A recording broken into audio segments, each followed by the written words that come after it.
තෙරුවන් සරණයි සුබෝදෑසනක් වේවා හැමෝටම. කොහොමද ඉතින් ඔයාලට? අපි නම් සුපුරුදු පරිදි ජීවිතය ගත කරනවා. ඔන්න ජීවිතය අදත් අලුත් දවසක්. කොලකැඳ වීදුරුවක් ඊළම දවස පටන් ගත්තා. අද සැටර්ඩේ දවසක් වුණාට මං ඔෆිස් යන දවසක්. හැමදාම සැටර්ඩේ නෙමෙයි, සාමාන්‍ය දවස් ඉඳලා හිටලා සැටර්ඩේ ඉස්සලා අපිට වැඩ කරන්න වෙනවා. ඉතින් ඔෆිස් එක ඇතුළේ නම් වීඩියෝස් ගන්න මං වැඩි කැමති නැහැ. කොකටත් ඉතින් ගිහින් එන ගමන් වීඩියෝ එකක් ගත්තා. බබාට ස්ට්‍රෝබෙරි එකක් ගන්න ගියා. එයා ආසම කෑම තමයි ස්ට්‍රෝබෙරි. සිම්ප්ලි ස්ට්‍රෝබෙරි එකෙන් තමයි මම එයාට ස්ට්‍රෝබෙරි ගන්නෙ. ඉතින් මේකේ හරිම ෆ්‍රෙෂ් ස්ට්‍රෝබෙරි තියෙනවා ජැග්‍රෝලාගේ. ඕනම කාලයක ගන්නත් පුළුවන්. ඉතින් ඒකත් අරගෙන ඔන්න මං එන පාරේ තියෙනවා දියවන්නාව. එතනින් තමයි ආපස්සට හයිවේ බස් එකට නැගලා බස් එක ගන්න. ඔන්න ඉතින් මේ වීඩියෝ එක ගත්තේ නම් බස් එකේ යන ගමන් මට ඉස්සරහම සීට් එකක් තමයි හම්බුනේ. මගේ යාළුවෙකුත් ඉන්නවා. එයාව පෙන්නන්නත් ඉතින් ගෙන්නුවේ නැහැ එයාව. ඉතින් අපිට හරිම පහසුවක් තමයි ඩේලි ට්‍රැවල් කරන කට්ටියට මේ හයිවේ එක. උදේ හවස යනවා කියන්නේ අපිට විනාඩි 40ක් වගේ තමයි හයිවේ එකේ යන්නේ. එතනින් එහාට තමයි ට්‍රැෆික් එකත් එක්ක පොඩ්ඩක් කාලය මෙහෙ වෙන්නේ. ජොබ් එක කරන්නත් ඕනේ, ගෙවල් දොරවල් වල ඒ දේවල් පරිස්සම් කරගන්නත් ඕනේ. ඉතින් හැමදේමත් හින්දා මම තීරණය කළා තියෙන්නේ ඩේලි ට්‍රැවල් කරන එක. මම නම් දකින විදිහට ජොබ් එකක් කරලා කරන කෙනෙක් විදිහට අම්මා තාත්තා බලා ගන්න ඕනේ. පවුලේ වගකීම් තියෙනවා. හස්බන්ඩ් බබා වෙනුවෙන් වැඩ කරන්න ඕනේ. ඒ හැම දෙයක්ම එක්ක ඉතින් කොළඹ නතර වෙන එකත් ඇත්තටම ලේසි දෙයක් නෙමෙයි. බබා ලැබෙන්න කලින් මං කොළඹ නතර වෙලා හිටියා. බබා ලැබුණාට පස්සේ තමයි අපි ඩිසයිඩ් කරේ ගෙදර ඉඳන් උදේ හවස ඔෆිස් යන්න එනවා කියලා. ඔන්න ඉතින් ගෙදර ඇවිල්ලා තියෙන්නේ දැන්. ඇත්තටම අද ඔෆිස් නොගිය දවසක් වුණා නම් පොඩ්ඩක් දවල් වෙන නිදා ගන්නවා.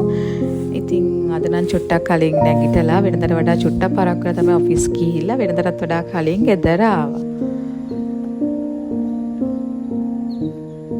ඔන්න ඉතින් එයාලගේ කුරුල්ලොන්ට දාන කෑම ලෑල්ලට කුරුල්ලෝ ඇවිල්ලා කෑම කාලා වතුර බීලා සමහර අය නාගෙනත් තමයි යන්නේ. එයත් හරි ආසාවෙන් එක බලන් ඉන්නේ. මමත් හරිම ආසයි. ඒ විදිහට නම් හොරෙන් හරි වීඩියෝ එකක් ගන්න. කාමරය ඇතුළෙන් තමයි වීඩියෝ එක ගත්තේ. මොකද සද්දේ පොඩි සද්දයක් ඇහුණ ගමන් එයාලා යනවා.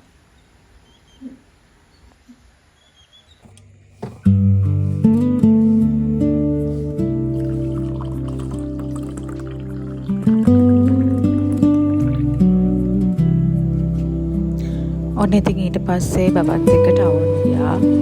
අද නම් ගෙදරට පොඩි පොඩි අඩුපාඩු තියෙනවා අරන් එන්න ඕනේ. හස්බන්ඩ්ුත් නැති නිසා අපි දෙන්න තමයි ගොඩක් වෙලාවට ඒකට යන්නේ. බබත් හරි කැමති මාත් එක්ක ෆුඩ් සිටි යන්න. ඒකට යාටත් වාසීනේ. කොහොමද දවස් 5ෙම ගොඩක් වෙලාවට ගෙදරට වෙලා ඉන්නේ බබා. ඉතින් පුළුවන් හැම වෙලාවම අපි ඒව එළියට අරගෙන යනවා. අපි ගෙදරට අවශ්‍ය බඩු ගේන්නේ සතියකට වතාවක්. ඒක අනවශ්‍ය විදිහට ගෙනල්ලා ගොඩ ගහගෙන තියාගන්නේ නැහැ. අඩුපාඩු තියෙන ඒවා බලලා අපහු ගේනවා.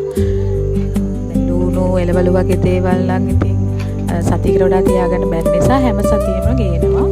ඒවා ඉතින් ෆ්‍රිජ් එකේ දාලා පුළුවන් විදිහට තියාගන්නවා. අනවශ්‍ය විදිහට බඩු ගොඩ ගහගන්නේ නැහැ ගෙදර. අපිට පුළුවන් විදිහට අපි ඒවා මැනේජ් කරගන්න බලනවා. ඉතින් ගෙනාපු දේවල් මම නම් බොක්ස් එකක දාලා තමයි තියාගන්නේ. මේ මං ගාව නම් තියෙන පොඩි බොක්සස් ටික. ඉතින් ඒසි එහෙම දාලා තියාගත්තට පස්සේ උයන් එළවලු ගන්නකොට අපි උදේ පාන්දර උයන නිසා ෆ්‍රිජ් එකෙත් හොඳට ඉඩ තියෙනවා. ඉඩ තියාගන්න පුළුවන්. එතකොට ඔන්න ඔය විදිහට තමයි මම එළව ගේන එළවලු ෆ්‍රිජ් එකේ පැක් කරගන්නේ. ගේන බඩුත් එක්ක.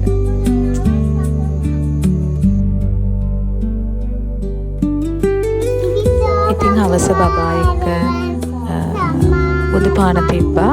එයාට ඇත්තටම අපේ අම්මා තමයි මේ ගාත ටික ඔක්කොම පුරුදු කරලා තියෙන්නේ. ගොඩක් වෙලාවට එයා තමයි හවසට උදපාන තියන්නේ.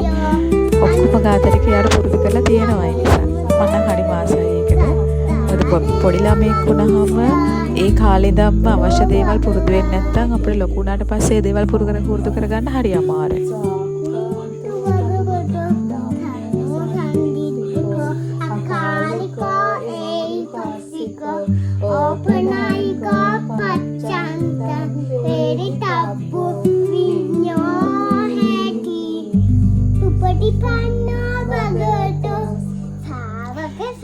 ඔක්කොම හරි ලස්සනට උච්චාරණය වෙන්නේ ලස්සන වචන නිසා එයාත් හරි ආසාවෙන් තමයි ගාථා කියන්නේ ඉගෙන ගත්තේ. එයාට ඒක අලුත්ම දෙයක්.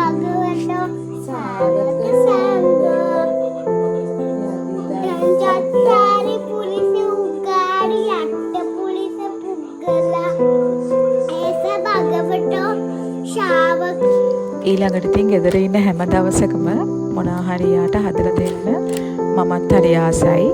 ඉතින් පුළුවන් විදිහට වෙලාවත් මැනේජ් කරගෙන යාට ඉතින් ඔන්න අද නම් පේස්ට්‍රි හදන්න තමයි ගත්තේ. හදන්න ගන්නවා විතරයි ඊට පස්සේ ඉතින් එයා තමයි ඊටු ටික කරගෙන යන්නේ. මොකද ෆෝන් එක ගන්න වෙලාවට සමහරවිට එයා කුකින් වීඩියෝස් එහෙමත් බලනවා. ඒකින් තමයි ඕවට ආසාව ඇති වෙලා තියෙන්නේ. එයා හරි මාසයි ওই දේවල් වලට. ඉතින් අද පේස්ට්‍රි නම් අපි හැදුවේ එයා ෆ්‍රයි එකේ.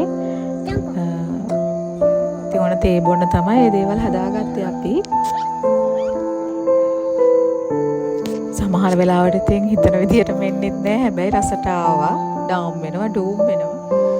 ඒව ඉතින් සාමාන්‍ය දේවල්. ඔන්න ඉතින් ඊට පස්සේ එයා කාලත් බලනවා රසයි කියලා. එයාගෙන් තමයි මම කමෙන්ට් එක ගන්නේ. ඔන්න ඉතින් චෝටි බබත් එක්ක අද දවස ගෙවුණ විදිහ ආයි දවසක හම්බෙමු.